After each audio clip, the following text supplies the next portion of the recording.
আজ ছিল 15 August. 15 August সকালবেলায় আমরা রেডি হয়ে কোথায় যাচ্ছি বলতে একটা পিকনিকে। আজকে আমাদের পরিবারের সবাই মিলে একটা পিকনিক আছে। তো রাস্তায় যেতে যেতে হঠাৎ দেখি এই পোকাটা শূন্যে ভাসছে।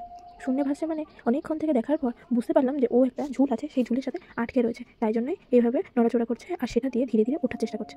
তো তারপর আমরা সবার সাথে দেখা করে চলে গেলাম মাঠে ঘুরতে। এই যে মাঠ, সবুজ অরণ্য, আমার দেখতে যে কি ভালো লাগে, তাই আমি মাঠে চলে গেলাম সবাইকে নিয়ে। সামনে অবশ্য দাদা বৌদি সবাই ছিল, সবাই মিলে চলে গেলাম। তো রাস্তায় যেতে যেতে দেখলাম এই লেবু বাগানটা, আর এটা না মৌসুমি লেবু। আমি তো প্রথমে দেখে বুঝতেই পারিনি, যাকেই বলছি সেই বলছে না না এটা অন্য কোনো লেবু হবে, অন্য কোনো লেবু, এটা মৌসুমি লেবু। তারপর না আর সবাই আমার সাথে যারা যারা গেছিল তারা ওই পাশে রয়েছে, আর আমি শুরু করে দেখতে আটকে পড়েছি, এখান থেকে আর বেরোতেই পারছি না। কি সুন্দর বাগান। আমি গাছগুলো দেখছি আর দেখছি অনেক ফল আছে এতে, অনেক ফল আছে এই গাছগুলোতে, আর এগুলো পাকলে তারপর হয়তো তুলে নিয়ে যাবে। তো তারপরে এই রাস্তা দিয়ে যেতে যেতে তোরা কোথায়? জায়গাটা ঘুরতে ঘুরতে আমি খুঁজে পাচ্ছি না।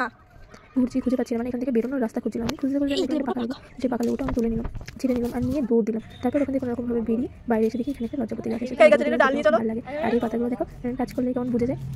এখান থেকে একটা ডালও নিয়ে নিলাম, কারণ আমার বাড়িতে লজ্জাপতি গাছ। লেবুগুলো সবাই মিলে খেয়ে দেখো, ছোটো ছোটো পিস করছে, সবাই মিলে পাই, আর খেতে খুব মিষ্টি ছিল লেবুগুলো।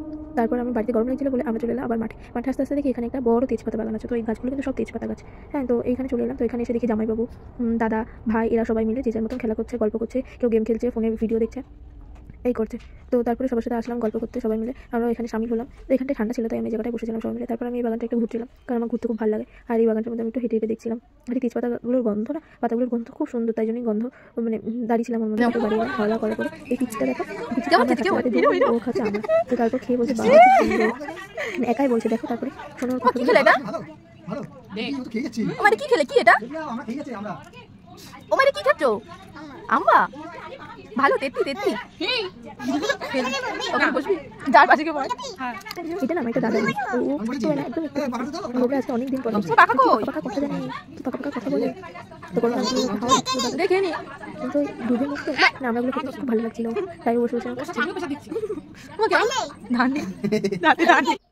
তারপর আর কি, তারপর খাওয়া দাওয়া করে আমাদের অনেক মজা হচ্ছিল। তো অনেকদিন পর এরকম পরিবারের সাথে বেরিয়েছি, মানে দিদি জামাইবাবু সবাই একসাথে ছিল, তাই জন্য আমার আনন্দটা আরও বেড়ে গেছিলো। তাই নাচতে নাচতে বাড়ি চলে এলাম আমরা সবাই মিলে।